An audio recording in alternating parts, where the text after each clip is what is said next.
Bonjour, aujourd'hui je vous propose une vidéo sur un gros mot, les servitudes.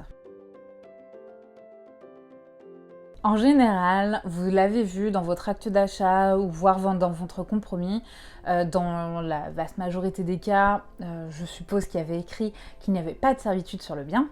Mais qu'est-ce que ça veut dire exactement et surtout, qu'est-ce que ça veut dire s'il y en a? Donc en gros, qu'est-ce que c'est et pourquoi on en parle?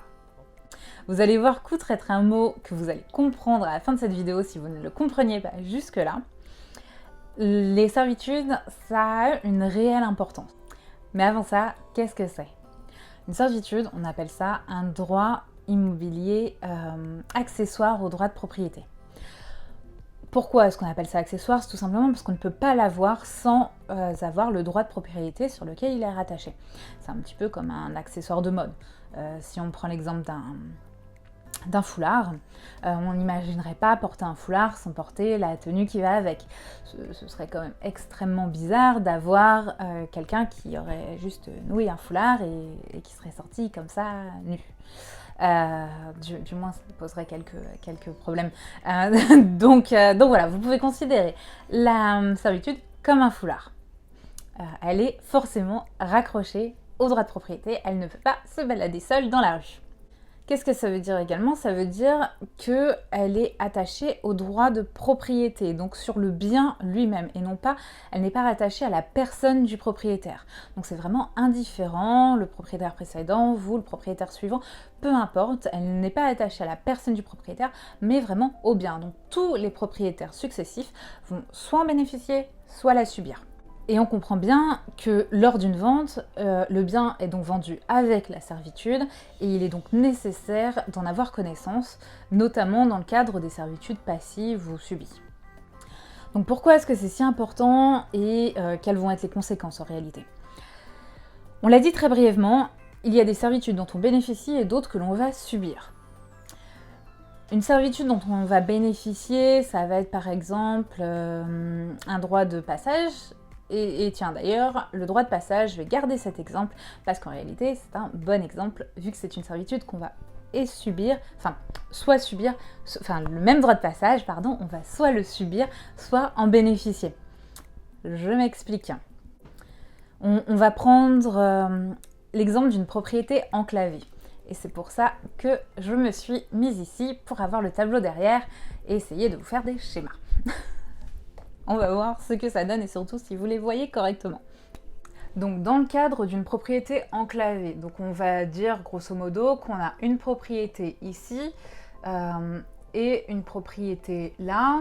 Donc là ça va être la rue.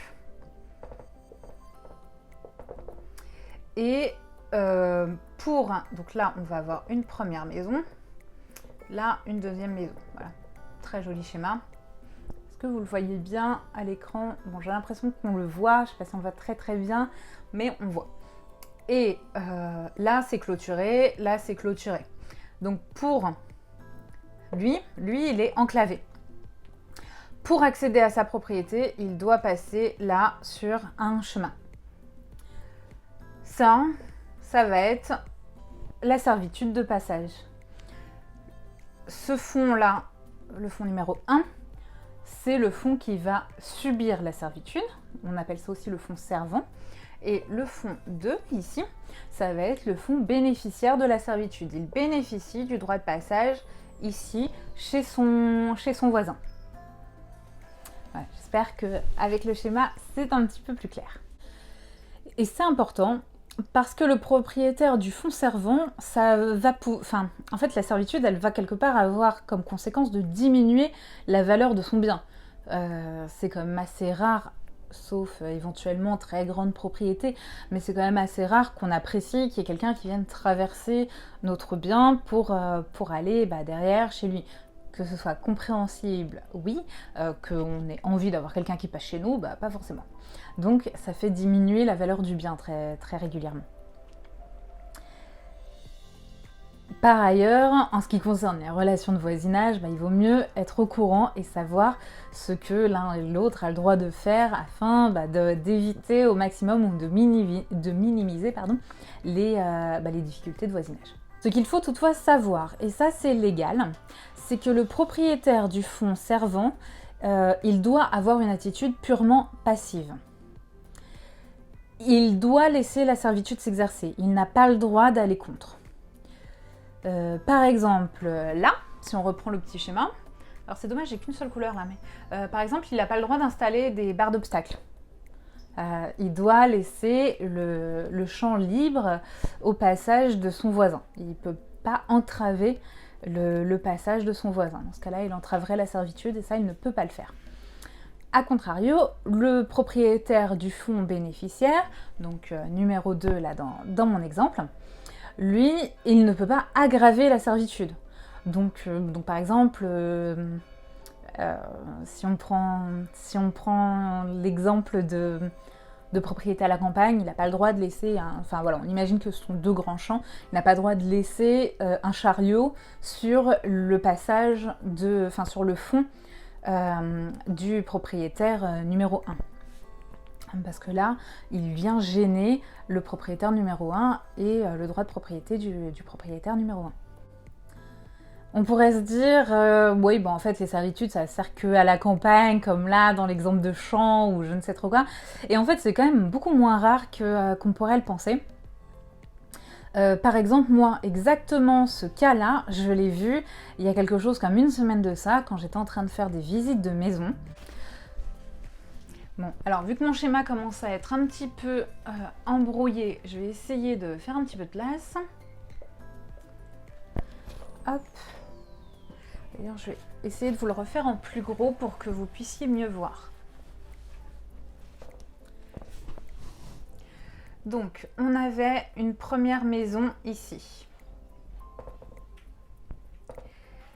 Et une deuxième maison là, qui était à la base une dépendance. Donc voilà, et ça, c'était la propriété totale. Avec ici le portail. Est-ce qu'on voit mieux? Oui, on voit un petit peu mieux. Et puis, mon dessin est quand même un petit peu plus clair. Donc voilà. La disposition des lieux de la maison que je suis allée visiter la semaine dernière ou quelque chose comme ça, ça ressemblait à ça. Ce qu'il aurait été intéressant de faire ici, bon là en l'occurrence le prix était pas du tout intéressant, mais ce qu'il aurait pu être intéressant de faire, c'était en fait vu que tout ça c'était du jardin, et que là il y avait déjà en fait une allée, ça aurait pu être pas mal de découper. Ce qui permettait ici de garder un jardin et ici d'avoir un jardin et 2 maisons indépendantes. Indépendantes, oui, sauf que là, on ne pouvait pas... ça aurait été plus complexe et beaucoup plus cher de demander des autorisations et de vouloir détruire ce mur-là pour créer un nouveau numéro, etc. Donc le plus simple, c'est que les deux propriétaires, ou les 2 maisons en tout cas, les 2 locataires si je l'avais acheté par exemple, bénéficient donc là du même portail. Et donc que les 2 rentrent par ici. Le premier donc se gare là devant chez lui, et le deuxième voilà, rentre là pour se garer, bon j'en sais rien moi, quelque part par là. Et ben là, vu que cette partie-là, elle est sur ce fond-là, alors je vois que mon dessin en fait il est très très bien fait, donc on a l'impression que on est du mauvais côté de la barrière. Hop, on va recommencer ça pour que ce soit un petit peu plus clair. Donc, hop, et lui il est obligé de passer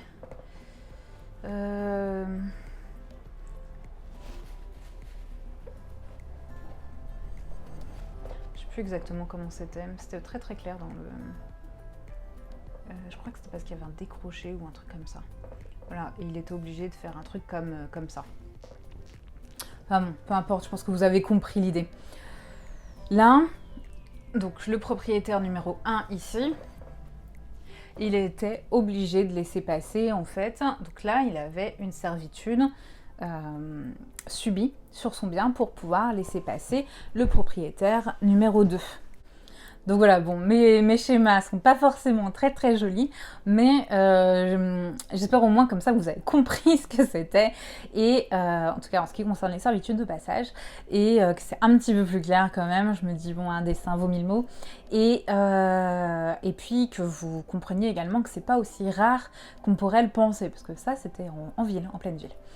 On l'a dit tout à l'heure, il y a plusieurs catégories de servitudes. On va rapidement les découper en 3 grosses catégories. Donc il y a des servitudes dérivant de la situation naturelle des lieux, donc là ça va vraiment dépendre de la topographie du lieu, les écoulements d'eau, le bornage, enfin bon, voilà.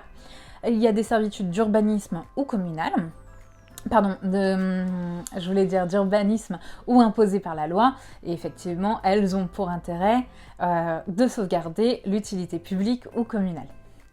Et donc là, par contre, vous allez voir que ça va être tout d'un coup beaucoup plus concret, parce que c'est quoi ces servitudes-là?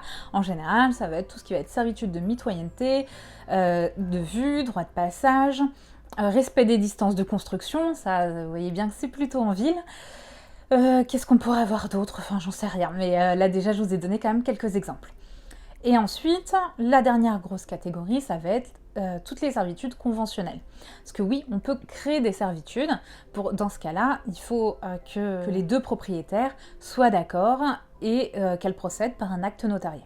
Alors on l'a dit, il est important d'avoir connaissance de la servitude qui est dont le bien qu'on envisage d'acheter est bénéficiaire ou subi. Alors dans un cas comme ça, on le voit directement. Je vous en tout des bien. Par contre, il y a des cas dans lesquels on ne le voit pas aussi bien. Il y a des servitudes qui sont apparentes et des servitudes qui ne sont pas apparentes. Comment est-ce qu'on le sait? En fait, le vendeur a l'obligation de nous indiquer toutes les servitudes qu'il y aurait sur son bien. Maintenant, c'est surtout vraiment principalement le notaire également qui va faire toutes ces recherches et qui va pouvoir vérifier l'existence ou non de servitudes.